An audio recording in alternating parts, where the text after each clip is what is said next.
Oke, sebelum kita masuk lebih jauh mengenai materi hipotesis satu sampel proporsi, kita perlu tahu dulu mengenai apa sih hipotesis proporsi itu dan apa sih hubungan antara hipotesis dan juga proporsi ini. Jadi, dalam pengujian hipotesis, proporsi keberhasilan suatu percobaan binom itu sama dengan suatu nilai tertentu. Jadi artinya, pengujian hipotesis H0 bahwa P sama dengan P0, di mana P ini merupakan parameter sebaran binomnya, atau yang merupakan lambang atau simbol dari proporsi tadi. Untuk P0-nya, itu merupakan proporsi berdasarkan hipotesis awal kita. Nah, lanjut pada hipotesis alternatifnya itu terdapat dua cara, yaitu hipotesis satu arah maupun hipotesis dua arah. Nah, untuk hipotesis satu arah dapat berupa P lebih kecil daripada P0 atau P lebih besar daripada P0. Sedangkan untuk hipotesis dua arah dapat berupa P tidak sama dengan P0. Nah, dalam hipotesis alternatif ini biasanya itu diketahui dalam soal atau ditentukan sendiri oleh peneliti tersebut. Oke, kita lanjut ya.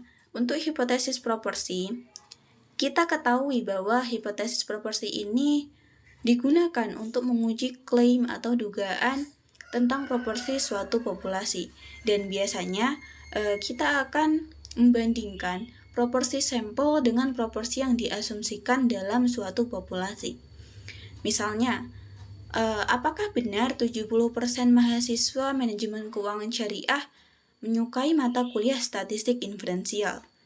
Nah, untuk hipotesis satu sampel proporsinya, yang mana merupakan turunan dari hipotesis proporsi tadi, jadi dalam hipotesis satu sampel proporsi ini kita hanya menggunakan satu sampel untuk menguji klaim proporsi tersebut. Contohnya, berdasarkan pertanyaan tadi atau berdasarkan hipotesis tadi, kita akan mengambil data satu kelompok mahasiswa. Dan dicontohkan, kita mengambil data dari satu kelas MKS 4A dari keseluruhan kelas yang ada di Prodi Manajemen Keuangan Syariah Angkatan 2023, di mana dalam satu kelas itu terdapat katakanlah 40 orang dari keseluruhan 150 lebih mahasiswa. Dan dari situ kita akan menguji apakah proporsi mereka yang menyukai mata kuliah statistik inferensial benar-benar sebanyak 70%. Terima kasih. Baik, saya Adinda Dwi Hutasari NIM 151. Di sini saya akan membacakan tentang rumus uji hipotesis satu proporsi, yaitu Z0 sama dengan X min NP0 per akar NP0 dalam kurung 1 min P0 sama dengan X per N min P0 per akar P0 dalam kurung 1 min P0 per N, di mana N tersebut yaitu banyaknya elemen sampel, X adalah banyaknya elemen sampel dengan karakteristik tertentu, P0 sama dengan proporsi berdasarkan hipotesis. Prosedur uji hipotesis satu sampel proporsi. Nah, dalam prosedur penghitungannya nih, yang pertama yang kita lakukan adalah merumuskan H0 dan H alfa, di mana H0 itu merupakan dugaan sementara dan H alfa itu dugaan alternatif. Formulasi dari hipotesis sendiri itu ada 3. Yang pertama, P tidak sama dengan P0, P lebih dari P0, atau P itu kurang dari P0. Sedangkan hipotesis alternatif itu macamnya ada 2. Yang pertama itu dia satu arah atau dua arah. Kalau dia satu arah itu simbolnya lebih dari atau kurang dari. Sedangkan kalau dia dua arah itu simbolnya tidak sama dengan. Nah, untuk mencari tahu dia itu satu arah dua arah itu bisa dilihat nanti dari contoh soalnya. Kalau ada kalimat dia itu lebih dari H0 itu bisa langsung dipakai tanda lebih dari gitu. Nah, selanjutnya ada menentukan taraf nyata ataupun nilai alfa. Nilai alfa itu kalau dalam penelitian yang menentukan adalah si peneliti sendiri. Sedangkan kalau dalam soal itu yang menentukan adalah penulis soal sendiri.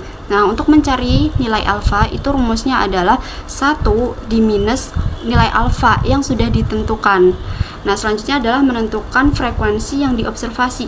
Frekuensi yang diobservasi di sini maksudnya adalah jumlah sampel secara keseluruhan ataupun nilai n kecilnya. Selanjutnya adalah kita harus menentukan frekuensi yang diharapkan. Frekuensi yang diharapkan di sini itu maksudnya adalah karakteristik khusus yang mana nanti kalau kita melakukan uji Z itu dilambangkan pakai X. Saya Nisa Rifia Hidayah, NIM 130, akan melanjutkan penjelasan mengenai bagian proses untuk menentukan banyaknya angka sampel. Baik, untuk langkah selanjutnya yaitu menghitung nilai X kuadrat dengan rumus X kuadrat sama dengan sigma dalam kurung F0 dikurangi FE dalam kurung kuadrat dibagi FE. Lalu langkah selanjutnya yaitu dengan menggunakan nilai alfa dan DF yang sesuai, menentukan nilai kritis X kuadrat dari tabel pada bagian lampiran dengan rumus DF sama dengan dalam kurung R dikurangi 1 dikali dalam kurung C dikurangi 1. Lalu untuk langkah yang terakhir yaitu membandingkan X kuadrat dari hasil perhitungan dengan nilai X kuadrat dari tabel dan tentukan kesimpulan statistiknya. Nah, agar teman-teman lebih memahami terkait materi hipotesis satu sampel proporsi tadi, kami akan suguhkan beberapa latihan soal beserta pembahasannya. Tolong disimak ya teman-teman. Oke, sekarang kita masuk pada soal latihan pertama, di mana dalam mengerjakan soal latihan seperti ini, kita tuh harus bisa mengubah narasi-narasi yang tertera dalam soal ke dalam sebuah rumus. Nah, sekarang kita bacakan dulu soalnya. Seorang pejabat Bank Bumi Daya berpendapat bahwa petani peminjam kredit BIMAS yang belum mengembalikan kreditnya adalah sebesar 70%. Nah, 70% ini merupakan dugaan awal atau H0-nya, yang mana 70% ini nantinya kita akan ubah dalam pecahan desimal, yaitu 0,70 atau 0,7. Dengan alternatif lebih kecil dari itu. Nah, di sini kan sudah kita ketahui bahwasannya hipotesis alternatifnya itu lebih kecil. Jadi kita akan menggunakan hipotesis alternatif satu arah dengan formulasi P lebih kecil daripada P0. Nah, kita lanjut. Untuk menguji pendapatnya tersebut, sebanyak 225 orang petani peminjam kredit BIMAS kemudian diteliti. Nah, 225 orang ini merupakan sampel yang akan kita uji, yaitu 225 ini merupakan N-nya. Ternyata ada 150 orang yang belum mengembalikan kredit. Nah, 150 orang ini merupakan kriteria tertentu yang akan kita uji. Jadi 150 orang itu merupakan X-nya. Kita lanjut, dengan taraf nyata 10% atau probabilitas salah 10%, ujilah pendapat tersebut. Nah, dari pembuat soal ini kan sudah memberitahu bahwasanya taraf nyata yang digunakan adalah sebanyak 10%, alfanya sebanyak 10%, dan nantinya alfa ini akan kita ubah dalam pecahan desimal yaitu 0,10 atau 0,1. Sekarang kita lanjut untuk penyelesaian latihan soal ya.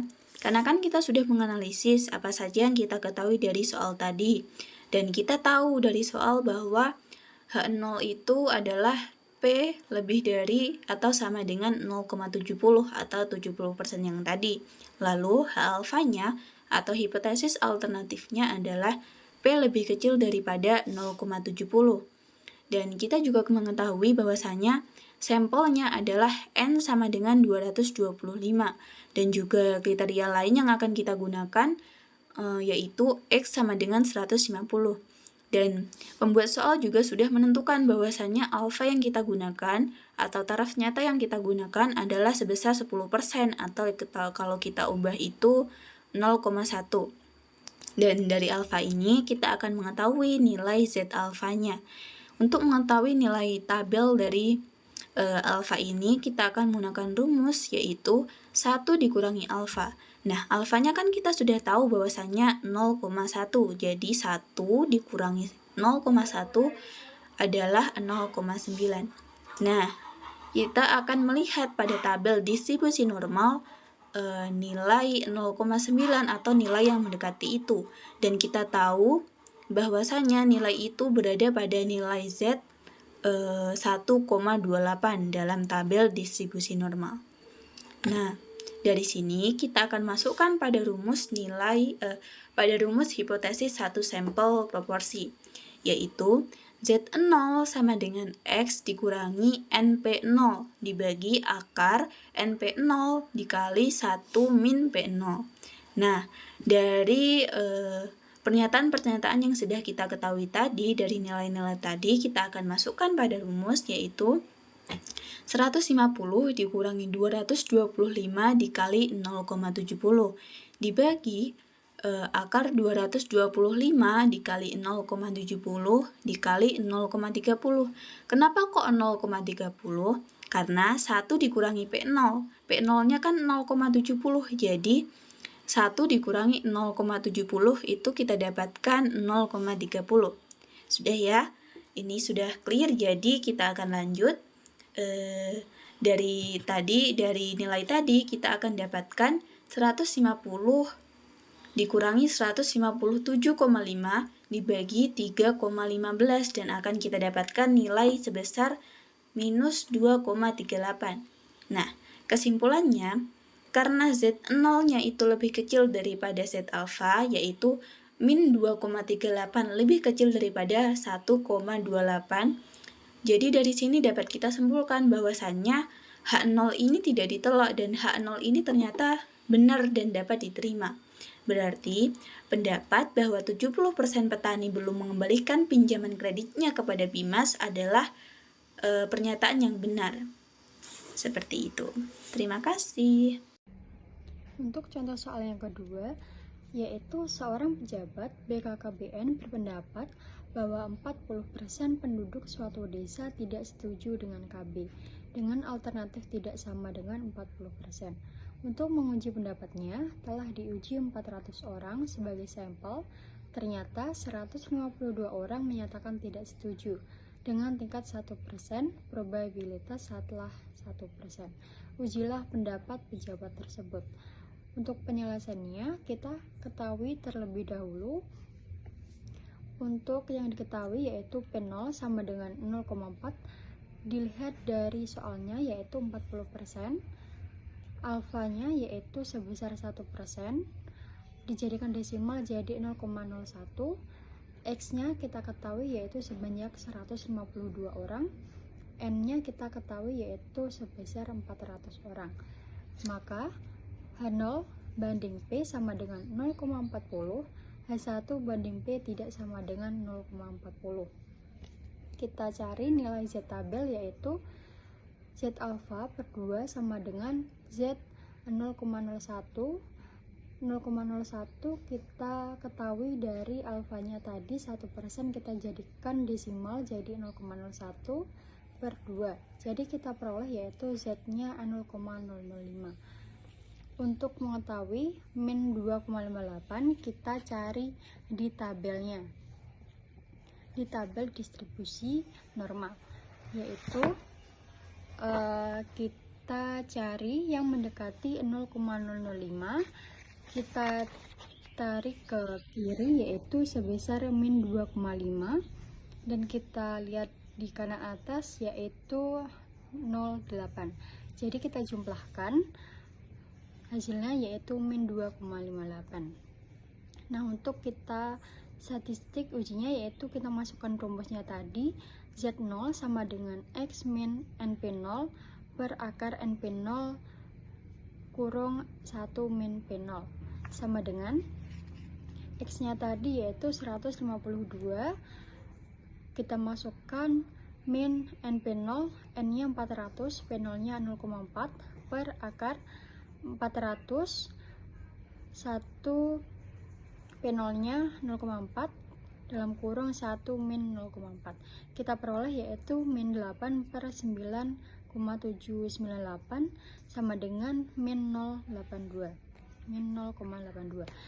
Kita cari yaitu wilayah kritik H1 dua arah. Kenapa dua arah? Kita lihat di soal yaitu tidak sama dengan 40%. Jadi untuk menghitung Z hitung yaitu tadi kita peroleh 0,82, Z alfanya 0,005, kita ketahui DF yaitu 1 min 0,005 sama dengan 0,995. 0,995 kita cari di tabel yaitu yang mendekati 0,995, yaitu di ini kita tarik 2,5, kita lihat tarik ke kiri 2,5, kita lihat di atas yaitu 0,7, jadi hasilnya yaitu 2,57. Nah, Z alfanya, Z hitungnya tadi yaitu min 0,82 kurang dari 2,57. Jadi min Z alfa per 2 kurang dari Z0 kurang dari Z alfa per 2 yaitu min 2,58 kurang dari min 0,82 kurang dari 2,57. Maka H0 diterima, berarti pendapat bahwa 40% penduduk desa tidak setuju KB bisa diterima. Sekarang kita ke soal latihan ketiga. Dalam mengerjakan uji hipotesis atau sampel proporsi ini, kita itu harus bisa mengubah narasi-narasi dalam soal ke dalam rumus. Nah, sekarang kita bacakan dulu soalnya. Suatu obat ketegangan syaraf diduga hanya 60% efektif. Di sini dia diduga 60% efektif. Berarti 60% ini masuknya ke H0. 60% nanti akan diubah menjadi 0,60. Kemudian hasil percobaan dengan obat baru terhadap 100 orang dewasa. 100 orang dewasa di sini berarti dia adalah sampel kita. Seluruhan sampel. Jadi nanti lambangnya N kecil. Kemudian penderita ketegangan syaraf yang diambil secara acak menunjukkan bahwa obat baru ini 70% efektif. Dari sini berarti 70% efektif merupakan kriteria tertentu. Jadi dia nanti X kita punya 70. Apakah ini merupakan bukti yang cukup untuk menyimpulkan bahwa obat baru ini lebih baik dari yang beredar sekarang? Gunakan taraf nyata 0,05. Nah, di sini sama pembuat soal udah ditentukan bahwa taraf nyata kita itu 0,05. Dan di situ juga kita tahu bahwa apakah obat baru ini lebih baik dari yang lama. Nah, nanti formulanya berarti P lebih dari P0. Kita masuk ke penyelesaiannya. Nah, tadi kan di soal kita udah analisis bahwa H0 kita itu dari 60% itu tadi. Jadi H0 P sama dengan 0,60. Nolnya di sini nggak ditulis karena dia ada di belakang koma. Jadi cukup ditulis 0,6. Kemudian H alfanya P itu lebih dari 0,6. Kenapa sih kok lebih dari? Karena tadi di soal dikatakan bahwa apakah obat baru ini lebih baik. Dari kata lebih baik ini membuat kita memformulasikan bahwa P-nya itu lebih dari 0,6. Selanjutnya kita juga punya N sejumlah sampel. Keseluruhan sampel kita itu sebanyak 100 orang dan nilai alfanya itu 0,05. Nah, nanti dari nilai alfa kita cari Z alfanya. Nah, untuk cari Z alfa itu untuk mencari nilai tabelnya itu pakai Z alfa, dimana kita untuk cari nilai alfanya itu rumusnya 1 diminus nilai alfa. Nilai alfa kita kan apa itu 0,05, jadi 1 diminus 0,05 hasilnya 0,95. Dari 0,95 nanti kita cari di tabel distribusi normal. Nah, nanti kita carinya di angka-angka kecil. Nah, nanti akhirnya ditemukan Z-nya itu Z tabelnya sebesar 1,64. Nah, dari soal juga kita punya X atau kriteria tertentunya sebesar 70. Nah, kita langsung masuk ke uji Z. Uji Z itu rumusnya X min NP0 dibagi akar NP0 dikali dalam kurung 1 minus P0. Sama dengan kita kan punya X-nya tadi kan 70 dimasukkan. NP0 nya itu berarti kan N dikali P0. N kita punya 100, P0 kita 0,6. Nah, dibagi akar NP0 dikali 1 min P0. Nah, itu kan NP0 itu sama, berarti masukin lagi di akarnya itu. Jadi 100 dikali 0,6 dikali 0,4. Kenapa kok ke 0,4? Karena ada 1 diminus P0. 1 diminus 0,6 itu 0,4. Clear ya sampai sini? Terus sama dengan kan, itu kan 70 diminus 100 dikali 06. Nah 100 dikali 06 itu nolnya dicoret 1 untuk menghilangkan koma, jadi sisa 10 dikali 6 sama dengan 60, jadi hasilnya 70 minus 60. Terus yang bawah itu kan akar 100 dikali 06 dikali 04, itu kan sama, berarti kan 100 sama dikali 0,6 itu 60 dikali 0,4. Karena itu 60 dikali 0,4, 0 coret dikalikan 0,4 itu hasilnya 24. Nah, akar 24 itu sama dengan 4,89. Jadi 70 diminus 60 dibagi 4,89 hasilnya adalah 2,04. Kemudian kita bandingkan, karena itu kan tadi kita menyatakan bahwa formulasi kita kan P lebih dari P0, berarti Z0, Z hitung itu lebih dari Z alfa, dimana kita udah dapat nih Z alfanya kita tadi itu 1,64, tinggal masukin yaitu Z hitung kita sebesar 2,04, lebih dengan tanda lebih dari Z alfa kita 1,64. Nah, dari situ kita bisa menyimpulkan bahwa H0 itu ditolak. Dan kesimpulannya bahwa obat baru tersebut memang lebih unggul daripada obat biasa yang sudah beredar. Baik, kita akan ke latihan soal nomor 4, yaitu diketahui 30% dari tanaman yang diberi pestisida gagal tumbuh. Kita ingin menguji hipotesis itu dengan alternatif bahwa tanaman yang gagal tumbuh kurang dari 30%. Dari suatu sampel baru sebanyak 500 tanaman dan diperoleh fakta bahwa 25% tanaman diantaranya gagal tumbuh. Jika alfa sama dengan 5%, maka kesimpulan apa yang dapat diambil? Maka diketahui bahwa hipotesis awal yaitu H0 dibagi P sama dengan 0,3. Lalu hipotesis alternatif, karena diketahui keterangan dari soal yaitu kurang dari, maka hipotesis alternatifnya yaitu HA dibagi P kurang dari 0,3. Lalu diketahui pula N atau jumlah sampel sama dengan 500. Lalu alfa diketahui 5% sama dengan 0,05 dan X yang diperoleh dari 500 dikali 25% sama dengan 125. Lalu untuk memperoleh nilai Z, karena diketahui bahwa alfa sama dengan 5%, maka 1 dikurangi 5% sama dengan 95%. Dan didesimalkan menjadi 0,95. Maka kita dapat melihatnya di tabel distribusi normal. Kita cari angka yang mendekati 0,95. Lalu kita tarik ke atas, kita akan mendapatkan angka 0,4 dan kita tarik ke kiri yaitu 1,6. Jadi kita jumlahkan 1,6 ditambah 0,04 dan kita akan memperoleh nilai Z yaitu 1,64. Lalu untuk selanjutnya yaitu kita masukkan ke dalam rumus, di mana Z 0 sama dengan X dikurangi NP0 dibagi akar NP0 dikali dalam kurung 1 dikurangi P0.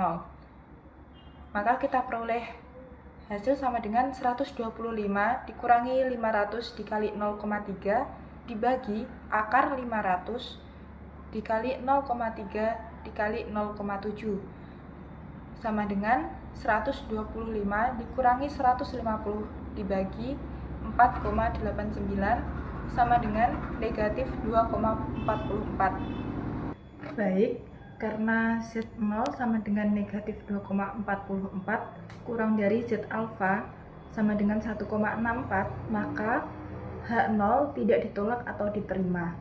Dan disimpulkan bahwa tanaman yang gagal tumbuh lebih dari 30%.